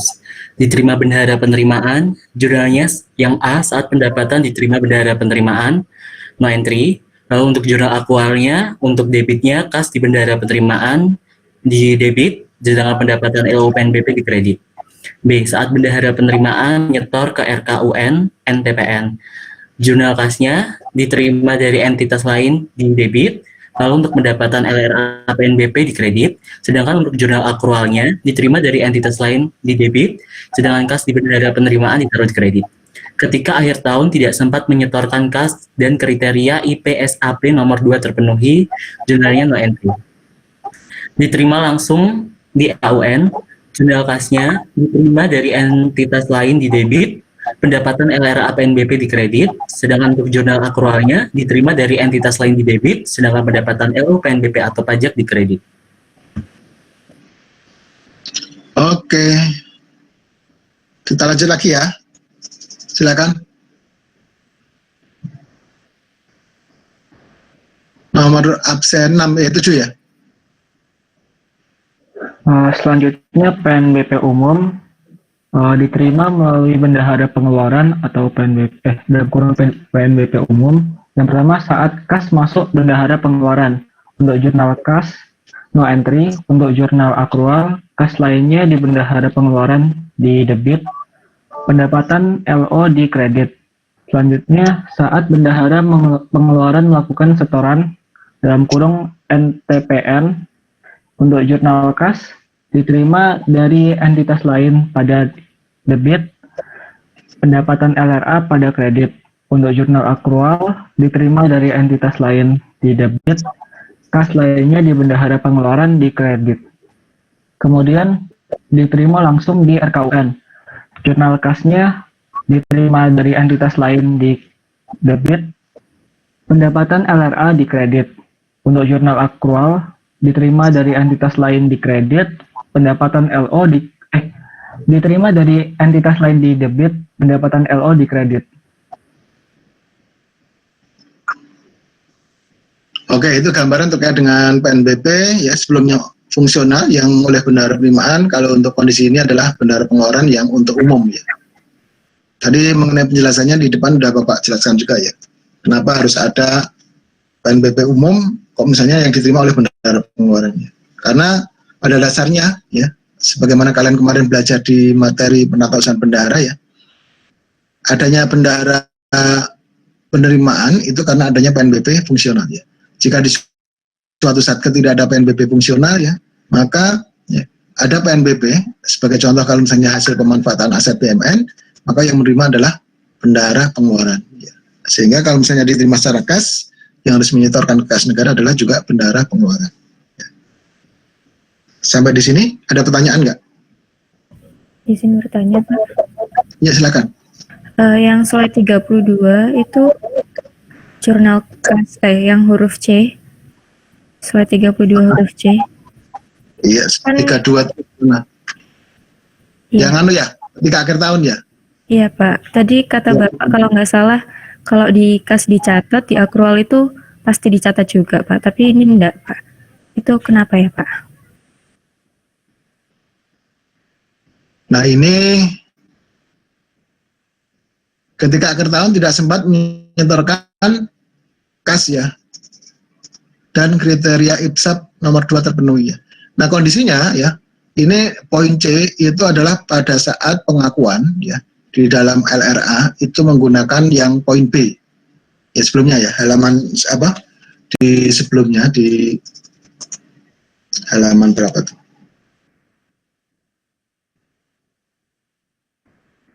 nah ini halaman 24 ya, pada saat di halaman 4 itu poin B ya, pada saat kas atau uang telah diterima bendahara penerimaan meskipun pada tanggal pelaporan belum disetorkan dengan ke RKUN dengan ketentuan bendahara penerimaan merupakan bagian RKUN. Ya. Nah, karena untuk LRA itu berdasarkan basis kas ya, berdasarkan basis kas maka pengakuannya adalah pada saat uang itu keluar atau masuk di kas negara. Ya. Kemudian ya, pada saat di akhir tahun ya, di akhir tahun tadi, ya, mana sih? Di akhir tahun ya, di sini ternyata masih ada uang yang di tangan bendahara penerimaan ya. Sampai dengan akhir tahun belum sempat disetor ke kas negara ya. Kalau untuk di LRA karena dia misalnya ya dianggap sebagai bagian dari BUN ya, maka seharusnya ini diakui sebagai pendapatan. logikanya gitu ya, Zafira ya. Kemudian kenapa di dalam akrual nggak diakui? Karena di akrual itu sebetulnya sudah diakui sebelumnya. Pada saat masih di tangan bendahara penerimaan masih misalnya anggaplah harinya beda ya. Misalnya diterima tanggal 25. Ya. Diterima di tanggal 25, misalnya untuk di dalam akrual sudah diakui sebagai pendapatan ya. Kemudian di LRA-nya misalnya belum. Di LRA-nya misalnya di sini diakuinya berikutnya adalah pada saat tanggal 30 atau 31 Desember ya. Misalnya pada saat tanggal 31 Desember gitu. Nah, kalau misalnya ya kejadiannya itu adalah hari yang sama ya, sama-sama misalnya kejadiannya pada saat tanggal 31 Desember ya, belum sempat disetor ke kas negara ya. Seharusnya dua-duanya diakui ya. Baik itu pendapatan LRA PNBP maupun pendapatan LO ya. Kemudian kalau untuk di debitnya apa? Di debitnya apa? Kalau di debitnya itu kalau untuk yang di apa? Sebetulnya harusnya sama-sama ya, baik itu di akrual maupun kas ya. Ada kas di bendahara penerimaan. Tapi sebenarnya kan nggak ada akun kas di bendahara penerimaan kalau untuk di dalam LRA. Karena akun LRA itu tidak mengenal adanya akun aset ya. Akun aset, kewajiban, dan ekuitas. Dia hanya mengenal akun apa namanya? Akun pendapatan dan akun belanja. Nah, secara logika sih gitu ya, Zafira. Baik, Pak. Terima kasih, Pak. Ya, sama-sama. Ada lagi yang lain? Tapi yang poin C itu sebetulnya nggak ada ya, di pemerintah RI juga nggak ada itu. Di pemerintah pusat nggak ada. Itu seandainya aja sih, seandainya kalau misalnya poin B yang di atas tadi itu terpenuhi.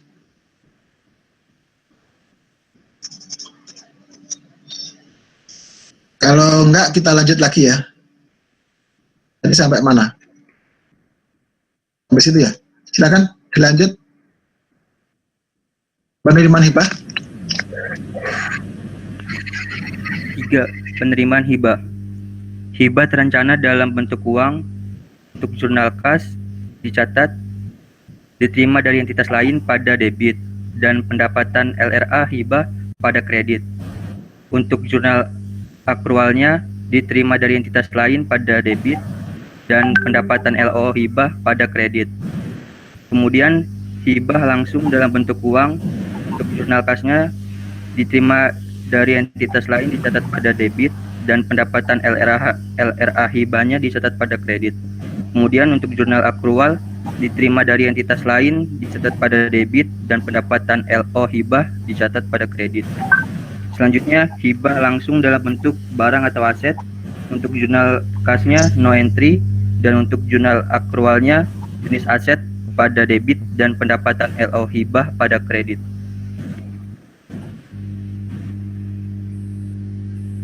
Oke, kita lanjut lagi.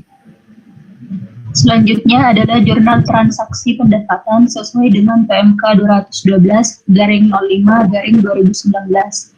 Yang pertama adalah pendapatan tunai yang diterima di rekening kas negara dan atau melalui potongan SPM. Untuk jurnal pengakuan pendapatan pada entitas akuntansi atau pelaporan pemerintah, yaitu pada buku besar akrual, sisi debitnya itu diterima dari entitas lain atau ekuitas, dan sisi kreditnya adalah pendapatan. Untuk buku besar kas itu diterima dari entitas lain pada debit dan pendapatan pada kredit. Selanjutnya adalah jurnal pengakuan kas pada kuasa bond.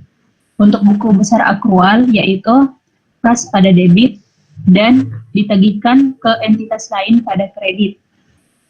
Untuk buku besar kasnya itu kas pada debit ditagihkan ke entitas lain pada kredit dan diterima dari entitas lain pada debit dan pendapatan pada sisi kredit. Oke, itu sesuai PMK 212 ya. Jadi kalau PMK 212 ini walaupun di buku besar kas ya disebutkan juga ada akun kas ya, akun aset ya. Tapi sebetulnya kas di sini bukan dibawa ke dalam LRA ya, tapi akan dilaporkan dalam LAK ya, laporan arus kas ya. Siapa yang melaporkan laporan arus kas? Yaitu bun atau kuasa bunnya. Ya. Termasuk juga pendapatan di situ ya. Jadi kalau di laporan arus kas kan ada arus transitoris, ya arus pendanaan, ya arus investasi dan seterusnya. Ada arus operasional juga. Lanjut. Nah ini cuman Bapak ambilkan ya terkait dengan bun itu hanya satu aja ya. Nanti ke depan ya ke belakang-belakang Bapak nggak ngambil lagi ya. Kenapa? Ini hanya sekedar gambaran kalian aja. Ya, kalau ke belakang nanti kita lebih fokus ke KL aja ya, Satuan Kerja, Kementerian Negara atau lembaga. Jadi sudah nggak usah nyinggung ke bun lagi. Ya. Tapi kalian juga punya gambaran ya. Sebetulnya atas transaksi yang dilakukan oleh entitas ya UAKPA atau Satker KL itu sebetulnya juga di dalam bun juga dicatat ya. Apabila ada pengaruh kas ya, baik itu pendapatan, penerimaan ataupun pengeluaran atau belanja. Oke, lanjut. Selanjutnya, Pak, pendapatan tunai oleh diterima bendahara pengeluaran dan atau bendahara penerimaan entitas akuntansi pengeluaran pemerintah. A. Pendapatan tunai dari pungutan pajak oleh bendahara pengeluaran dan atau bendahara penerimaan entitas akuntansi atau pelapor atau pemungut pajak. Nomor 1, jurnal pada entitas akuntansi atau pelaporan pemungut pajak atas pendapatan tunai dari pungutan pajak yang disetor ke rekening kas negara adalah besar akrual, kas lainnya di bendahara dicatat debit, dan utang pajak bendahara yang belum disetor atau kewajiban dicatat kredit. Nah ini tambahan dari di dalam PMK 212 ya. Di sana ya ternyata pada saat bendahara itu melakukan pemungutan atas pajak ya, yang dilakukan pemotongan pemungutan oleh bendahara pengeluaran pada saat melakukan pembayaran ya kepada pihak ketiga misalnya, maka di sini ya apabila belum sempat buka kas negara, ternyata bendahara mengakui adanya utang. Ya.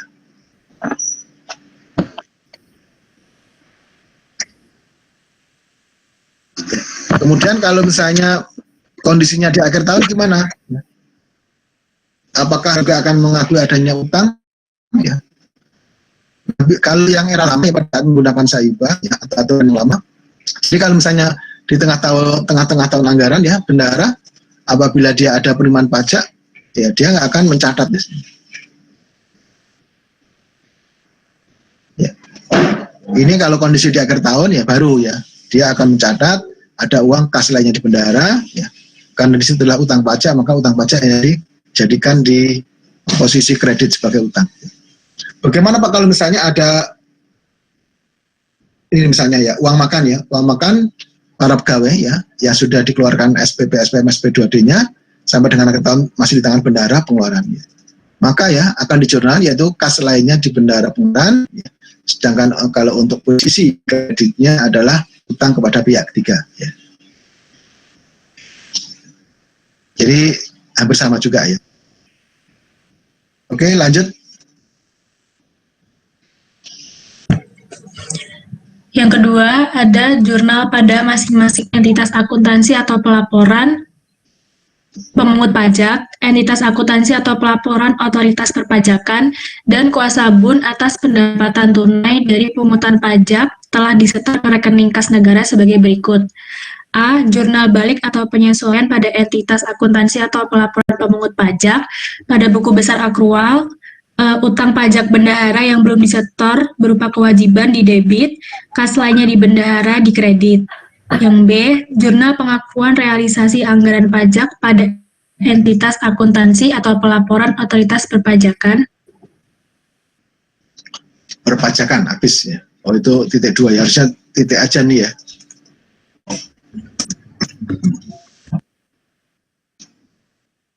Ya, jadi di sini kalau untuk pengakuan ya mengenai realisasi pajak ya, maka ya yang bisa mengakui adanya pendapatan pajak tersebut adalah pihak Satker yang memiliki otoritas perpajakan ya, yaitu misalnya KPP ataupun DJP Dirjen Pajak ya. Jadi yang mengakui adanya pendapatan pajak adalah KPP atau Ditjen Pajak. Bagaimana kalau untuk PNBP? Kalau untuk PNBP kan tergantung dari satkernya ya.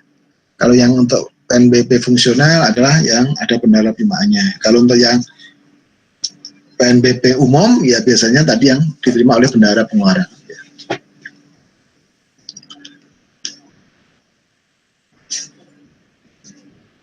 Ini kayaknya hampir sama ya.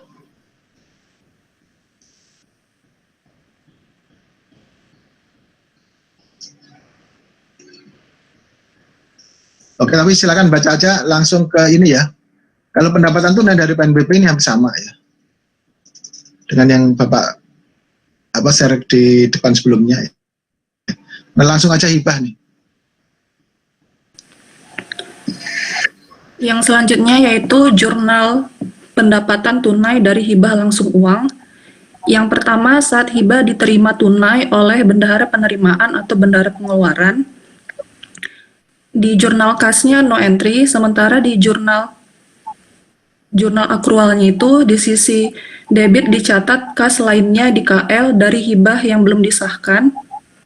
Sementara di sisi kredit dicatat hibah langsung yang belum disahkan dengan keterangan akun hibah langsung yang belum disahkan merupakan segmen akun kewajiban jangka pendek. Yang kedua yaitu saat pengesahan hibah langsung uang oleh KPPN secara periodik.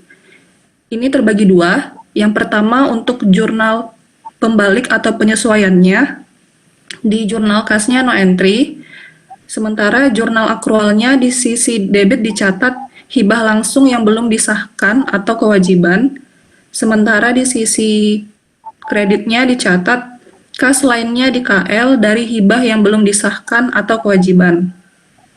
Sementara untuk jurnal pengakuan atau pengesahan, jurnal kasnya juga no entry, sementara jurnal akrualnya dicatat di sisi debit, kas lainnya di KL dari hibah, sementara di sisi kredit dicatat pengesahan hibah langsung atau ekuitas.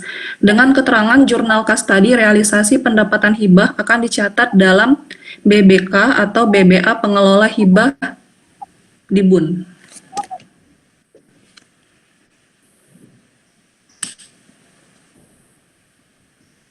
Oke, sampai di sini udah jelas belum?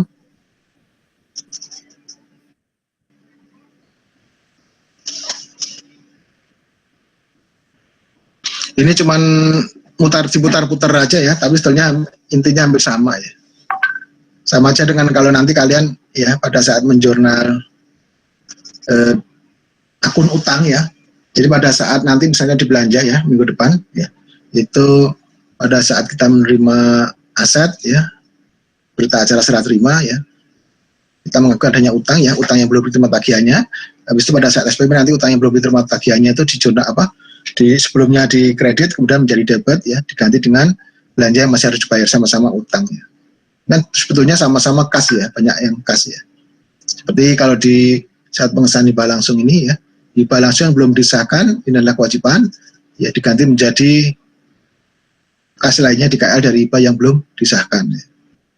Kemudian habis itu ya, kas lainnya di KL dari hibah ya, dilawankan dengan pengesahan hibah langsung ya, ekuitas. Oke, kalian kalau mau detail silakan buka di PMK 212 ya. Boleh di sana kadang-kadang kalau menurut Bapak agak bikin pusing juga ya. Kemarin pada saat Bapak sama Pak Dan itu membuat ini ya,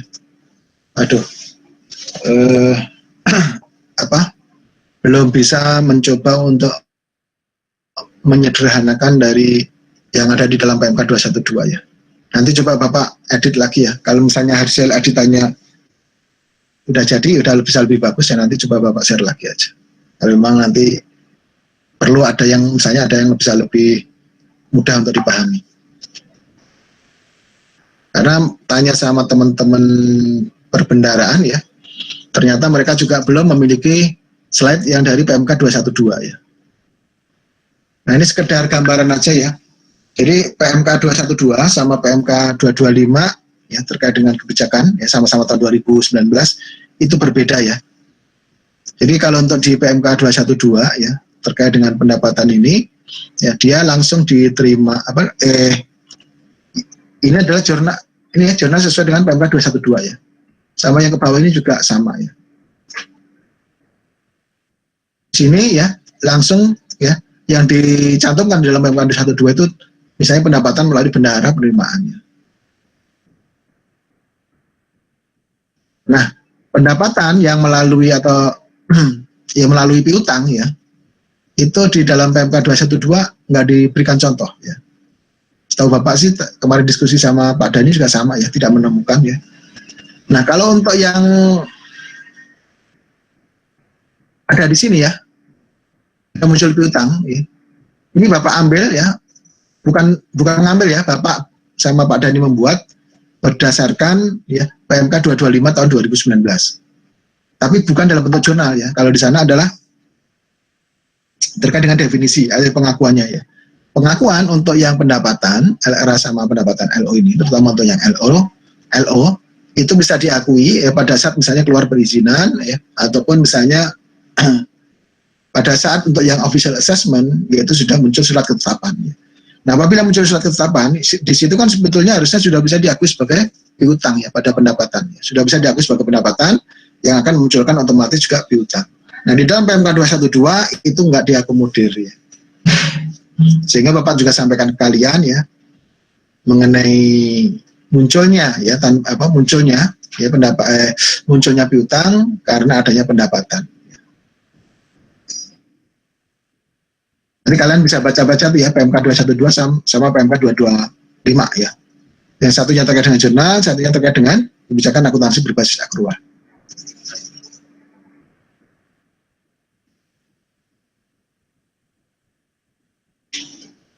Oke, ada pertanyaan nggak? Kalau nggak, kita coba ke pengembalian pendapatan. Selanjutnya, pengembalian pendapatan tunai. Pembayaran pengembalian atas kelebihan kas dari pendapatan tunai, pajak dan atau PNBP yang diterima di rekening kas negara dan atau kelebihan pemotongan melalui potongan SPM, baik dari tahun anggaran berjalan ataupun yang satu bila dibebankan sebagai pengurang pendapatan yang sama di tahun anggaran berjalan. Saat pembayaran pengembalian pendapatan tunai, jurnal kas ditulis pendapat LRA debit dan diserahkan ke entitas lain di kredit. Terus jurnal yang akrualnya pendapatan LO di debit dan ditagihkan ke entitas lain kredit. Kedua, bila dibebankan pada sal pemerintah. Saat pembayaran pengembalian pendapatan tunai, jurnal kas no entry dan jurnal akrual no entry. Nah ini ya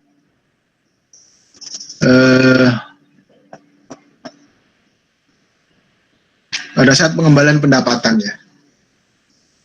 PMK 212 sama PMK terkait dengan ataupun kebijakan terkait dengan koreksi kesalahan ya, itu agak berbeda ya. Kalau untuk yang lama ya, apabila ya terjadi kesalahan pendapatan ya, koreksi kesalahan ya, maka di sini ya dilakukan jurnal itu tinggal dibalik ya. Kalau misalnya sebelumnya adalah dedel pada pendapatan ya, maka ya yang lama itu pendapatan pada dedel. Tapi di dalam PMK 212 ya, di sini bukan pendapatan pada dedel ya, tapi pendapatan pada degel. Kemudian kalau untuk tahun anggaran yang lalu ya, apabila ada pendapatan ya, pengembalian pendapatan untuk tahun anggaran yang lalu, maka di sini bukan ya langsung dibalik ya. Karena kalau misalnya yang lalu itu dianggap sudah masuk ke dalam ekuitas ya. Maka di sini yang seharusnya dikoreksi adalah ekuitas ya. Ternyata agak berbeda. Nanti insya Allah untuk detailnya ya minggu depan aja kayaknya ya.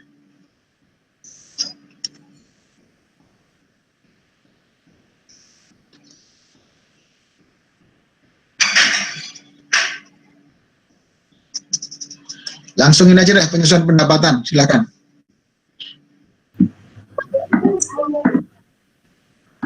Selanjutnya penyesuaian pendapatan. Yang pertama adanya pendapatan diterima di muka atau pajak atau PNBP, jurnal kasnya no entry, jurnal akrualnya pendapatan pajak PNBP debit, pendapatan diterima di muka ada kewajiban kredit. Yang kedua adanya pendapatan berjalan atau bunga akrual selain hibah yang jatuh tempo pada jurnal kas no entry, jurnal akrual pendapatan yang masih harus diterima atau piutang di debit, PNBP di kredit. Kemudian yang ketiga adanya amortisasi kewajiban sebagai pengakuan pendapatan dari perjanjian kemitraan atas pemanfaatan BMN pada BSK dan atau perjanjian konsensi jurnal kasnya no entry dan jurnal akrualnya kewajiban atau utang debit PNBP kredit. Nah ini penyesuaian pendapatan biasanya terjadi karena adanya ya pendapatan yang melebihi 1 tahun anggaran ya. Tadi udah Bapak singgung ya. Sebagai contoh kalau misalnya ada pendapatan yang diterima untuk ya pemanfaatan BUMN kita dari bulan November sampai dengan Oktober 31 Oktober tahun anggaran 2021 seperti itu ya. Nah maka di sini sebagian pendapatan yang belum menjadi hak kita akan diubah menjadi pendapatan diterima di muka sebagai kewajiban. Kemudian kalau untuk poin berikutnya ya adanya pendapatan yang masih harus diterima itu adalah sebetulnya harusnya ada pendapatan yang bisa kita akui ya, tapi belum kita terima uang. Misalnya seharusnya masih bisa kita atau akan kita terima ya sewa misalnya rumah dinas atau apa ya yang tahunan misalnya gitu ya. Kemudian ya baru berjalan 5 atau 6 bulan ya kan belum kita bisa terima ya karena harus 1 tahun ya. Sedangkan 1 tahun pasnya itu di tahun anggaran depan ya. Maka di sini sampai dengan Desember atau akhir periode pelaporan bisa kita akui sebagai pendapatan yang masih harus diterima. Sampai di situ ada pertanyaan nggak?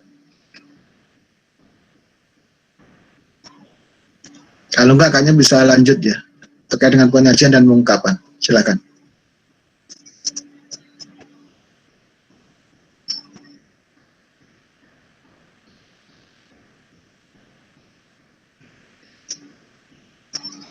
Selanjutnya, penyajian dan pengungkapan. Pendapatan LRA disajikan dalam LRA menurut jenis pendapatan dengan menggunakan nilai rupiah. Kedua, klasifikasi menurut jenis pendapatan untuk pemerintah pusat dikelompokkan berdasarkan pendapatan perpajakan, pendapatan bukan pajak, dan pendapatan hibah. Rincian lebih lanjut jenis pendapatan diungkapkan pada JLK. Ketiga, transaksi pendapatan dalam mata uang asing dijabarkan ke dalam mata uang rupiah dengan menggunakan kurs tengah bank sentral pada tanggal transaksi. Pendapatan LO. Pertama, disajikan dalam LO menurut jenis pendapatan dengan menggunakan nilai rupiah.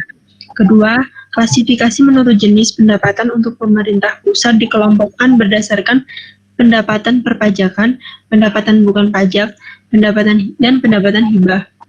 Rincian lebih lanjut jenis pendapatan diungkapkan pada JLK. Ketiga, transaksi pendapatan LO dalam mata uang asing dijabarkan ke dalam mata uang rupiah dengan menggunakan kurs tengah bank sentral pada tanggal transaksi. Keempat, transaksi pendapatan LO dalam bentuk barang atau jasa atau surat harga diungkapkan dalam JLK sehingga dapat memberikan semua informasi yang relevan mengenai bentuk dari pendapatan LO. Nah, jadi pendapatan LRA ya, di sini nanti disajikan dalam LRA ya. Kemudian pendapatan LO ya, nanti akan disajikan di dalam pendapatan yang ada di dalam LO ya. Pendapatan LO yang ada di dalam pendapatan LO ya. Kemudian ya, nilai ya dari pendapatan LRA sama LO bisa saja sama, tapi bisa juga berbeda ya. Kenapa berbeda? Ya sebagai contoh tadi kalau misalnya ada transaksi yang melintasi akhir tahun anggaran ya, 2 periode atau 3 periode, maka pendapatannya akan berbeda ya. Akan lebih besar pendapatan yang ada di dalam LRA ya. Kemudian untuk belanja juga sama ya. Nanti kalau misalnya ada belanja sewa ya yang melewati akhir tahun anggaran ya, itu otomatis ya belanja sama beban pasti akan terjadi perbedaan. Nah, itu terkait dengan penyajian ya, baik pendapatan LRA maupun pendapatan LO ya. Bagaimana mengenai pengungkapan ya? Maka pengungkapan di sini ya, pada saat ya penyajian di dalam laporan realisasi anggaran maupun LO ya, maupun yang lain, di situ misalnya kurang jelas, maka bisa diungkap lebih jelas di dalam catatan atas laporan keuangan. Ya, itu ya gambarannya ya. Sampai di sini ada pertanyaan nggak?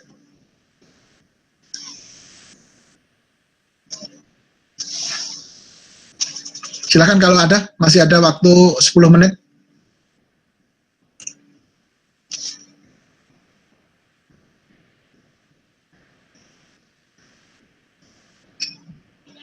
Kalau 10 menit, kalau Bapak mau ngasih soal juga tanggung. Kalau mau ngasih soal latihan.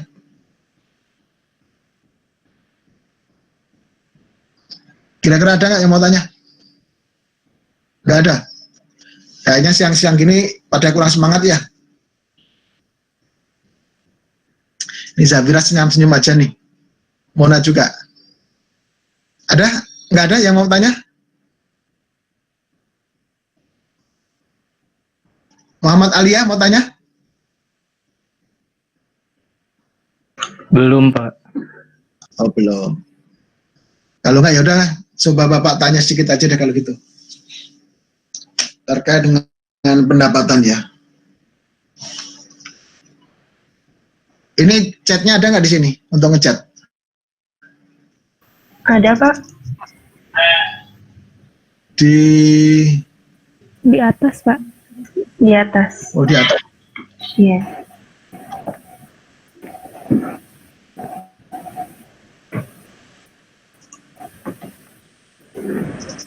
Oke.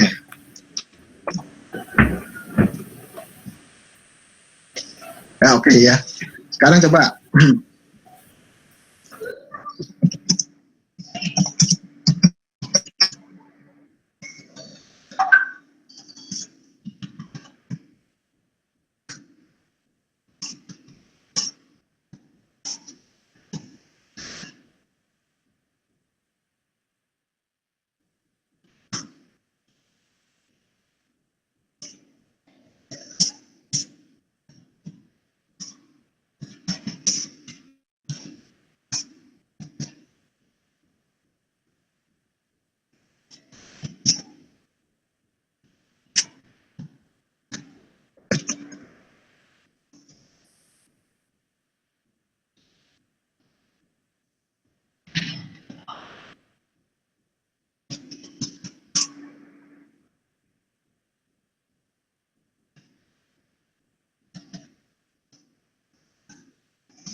Oke, coba kalian jawab tuh soal yang Bapak buat. Ya, Bapak baca ya. Coba buat jurnal jika ada pendapatan sewa ya BMN yang diterima tanggal 1 Oktober 2020 untuk pemanfaatan ya dari 1 Oktober 2020 sampai dengan 30 September 2021 dan buat jurnal penyesuaian ya tanggal 31 Desember 2020. Ya. Jurnal kas maupun aktual ya.